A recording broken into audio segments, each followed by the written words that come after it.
Carl Jung once wrote, "Loneliness does not come from having no people around you, but from being unable to communicate the things that seem important to you." But what if it's not just loneliness you're feeling? What if what you're calling love or hope or loyalty? What if it's actually self-abandonment in disguise? There's a quiet agony in chasing someone who keeps hurting you. Not necessarily physically or even obviously, but through distance, through silence, through the emotional cold shoulder, through the way they seem close enough to touch, but just far enough to make you doubt your worth. And yet you stay, you reach, you hope. You chase closure in the form of a conversation. You chase healing in the form of being chosen. You chase validation in the form of their return. But Jung would say you're not chasing them. You're chasing a part of yourself that you abandoned a long time ago. And today, we're going to talk about that. Not just about relationships or heartbreak, but about the invisible patterns that live inside you, guiding your behavior, making you long for people who can't give you what you deserve. This isn't a video about blame. This is a video about reclaiming. We will talk about why you're drawn to people who hurt you, what Jung meant by projection, repression, and shadow attraction, how to stop outsourcing your worth, and most importantly, how to come home to yourself. This is going to be heavy but necessary, because the moment you stop chasing them is the moment you finally find you. Who you're really chasing. The first myth we need to dissolve is that you're chasing a person. You're not. You're chasing the emotional echo of something unresolved within you. Jung would call this a projection, the unconscious mind attaching old feelings, unmet needs, and inner wounds to a new person in an attempt to resolve the past. Think about this when someone leaves or becomes cold or pulls away. Why does it trigger so much in you? It's about the version of you that once felt that same abandonment. It's because it's not just about them. It's the inner child who sat alone in their bedroom wondering why love was so conditional. It's the teenager who wasn't picked, the partner who wasn't prioritized, the friend who was left behind. You chase because some part of you believes that if you can just make this person stay, it will heal what that person broke. This is not foolishness. This is the unconscious mind trying to bring the pain full circle. But it never works, because no one can undo what someone else did to you. Only you can, by stopping the chase, by sitting with the wound, by giving yourself what they never could. Why the wound feels like love. Jung often said, "Where your fear is, there is your task." The same could be said for our pain, especially the kind we keep mistaking for love. There's a reason why your most intense attraction is often tied to someone emotionally unavailable. It's because pain and passion have been neurologically fused together in your system. For many of us, love as children wasn't consistent, it wasn't safe. It came and went based on performance, obedience, mood, or someone else's capacity. So we began to associate emotional tension with connection. Now as adults, we equate anxiety with intimacy. If it hurts, it must be love. If we're suffering, it must be real. But this is the trauma speaking. The nervous system repeating what it knows. Not because it's good for you, but because it's familiar. That's the trap. If this content is making sense to you, then click the subscribe button and subscribe to the channel. Thank you for your support. Real love feels boring to someone whose nervous system is addicted to chaos. That's why stable partners feel suspicious. That's why you pull away when someone actually shows up. It's not because they're not enough. It's because you don't recognize peace yet. You only recognize patterns.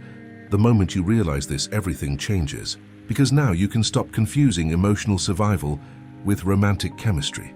You can stop calling the wound love. Why you keep attracting the same type. Carl Jung believed the psyche will continue to produce circumstances that mirror your unconscious state until you become aware of it. This is why you keep ending up in similar dynamics, even when the faces change. This person is distant like your father. That person is critical like your mother. This one disappears like your ex. They may be different people, but your shadow is picking them, not because you deserve the pain, but because your system is trying to resolve something unfinished. You'll keep repeating the lesson until you stop blaming the person and start noticing the pattern. When you become conscious of the pattern, you regain choice. You begin to feel the attraction, but not act on it. You see the red flags and don't rationalize them away.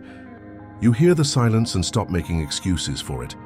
You no longer mistake longing for love, or inconsistency for fate, or pain for depth. That's when healing begins.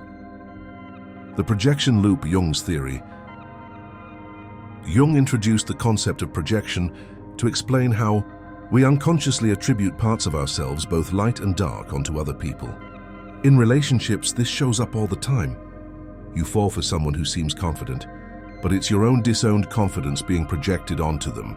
You chase someone who seems cold, but it's your own repressed emotional unavailability being mirrored back. You admire someone's depth, but it's your own soul calling to be expressed. When you don't own your traits, your psyche will outsource them. You'll see them in others and either cling to or resent them. This is the projection loop. And when it comes to people who hurt you, projection gets especially tricky. You see their brokenness and try to love them into healing, because a part of you wants someone to do that for you. You forgive too much because you wish someone had forgiven you. You stay too long because you've been left too soon. But none of this works unless you first take back what you've projected. You have to reintegrate your power, your wholeness, your worth. Because the more you chase them, the further you drift from yourself. Repression, fantasy, and trauma bonds. Repression is at the heart of this entire dynamic. The parts of you that were never allowed to be expressed, your anger, sadness, neediness, vulnerability, don't disappear, they go underground, and from there, they direct the show. You repress your anger and end up in situations that make you feel powerless. You repress your need for closeness and find people who are emotionally absent. You don't get to escape your emotions. You only get to choose whether you'll face them directly or live them out through pain. When you don't face them, fantasy takes over. You create a version of the person in your mind who could love you, right? You hold on to potential, not reality. You chase closure that can only come from within. This is how trauma bonds are formed, not because you're weak, but because your nervous system thinks it's surviving. But survival isn't the same as peace. Survival is what you did when you didn't know any better. Now you do. Becoming the person you were chasing. Everything you wanted from them is what you needed from you. You wanted them to choose you. So choose yourself. You wanted them to listen. So start listening to yourself. You wanted them to apologize. So forgive yourself for all the times you didn't know better. Jung said, the privilege of a lifetime is to become who you truly are. You are not here to be loved by people who cannot see you. You are here to see yourself, to hold yourself, to meet yourself at the places others ran from. You're not chasing them anymore. You're chasing the truth, and that truth is you are enough, right now as you are. What happens when you stop? There's a strange silence that follows when you finally stop chasing. It's not relief at first, it's withdrawal, like quitting a drug. Because for many of us, that person, the one we chased, wasn't just a person. They were a fantasy, a mirror, a chemical loop. And when you walk away, even when you know you should, your body reacts like you've lost a part of yourself. The addiction to the cycle doesn't fade overnight. Your mind will want to reach back. Your ego will crave validation. Your fear will beg for the familiar. This is where most people relapse. They confuse discomfort with a mistake. But if you can sit through the silence, if you can breathe through the ache, if you can honor the grief of letting go of the fantasy, something sacred begins to unfold. Your peace returns, your clarity sharpens, your energy, once scattered across texts, thoughts, and emotional rescues, returns to you. And for the first time in a long time, you feel whole. Real love versus emotional addiction. Here's the hard truth. Most of us don't know what love feels like. We only know emotional addiction. We know what it feels like to long, to earn, to suffer and call it loyalty, to mistake someone's hot and cold behavior for passion. But love is not addiction. Love is peace, love is presence, love is consistent. And when you've lived in survival mode, your nervous system can't tell the difference. That's why we get bored by calmness, suspicious of kindness, uncomfortable in stability. But healing is retraining your nervous system to recognize peace as safety, not as threat. This takes time and gentleness, and reparenting the parts of yourself that still think they need to suffer to earn affection. You don't need to suffer anymore. Nervous system healing and emotional repatterning. Let's talk about the body. Because all of this, every chase, every trigger, every pattern lives not just in your mind, but in your nervous system. Your body remembers what your brain forgot. The tight stomach, the racing heart, the spiral of overthinking. So healing can't just be intellectual. It has to be somatic. This means 1. Grounding practices like walking barefoot, breathwork, or meditation.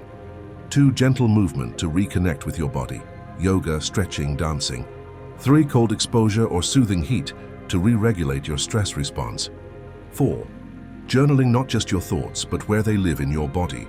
Every time you stay present with your pain without reacting, you rewire. Every time you soothe yourself instead of chasing them, you heal. And one day, you wake up, and the person who once occupied your mind 24/7 doesn't even cross your thoughts, not because you suppressed it, but because you integrated it. Inner alchemy, turning pain into power.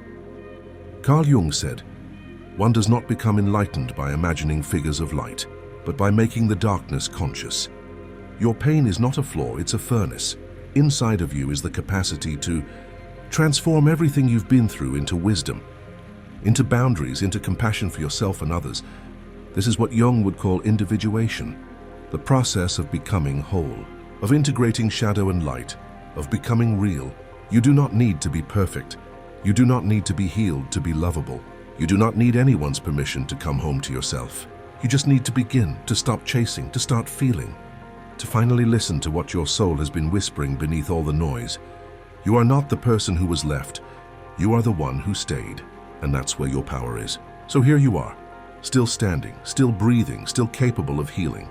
You've made it through the hardest part, seeing clearly what no longer serves you, and letting it go. Carl Jung didn't tell us to run from the people who hurt us.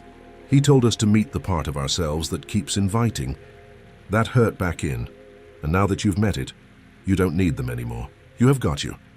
But the path continues, and in our next video we go even deeper into Nietzsche's world of clarity, where detachment isn't numbness but self-respect, where solitude isn't loneliness but sacred space. In this next chapter, you'll learn how to detach from anyone instantly, not by closing your heart, but by remembering who you are. So keep watching, because Depthoria is just getting started.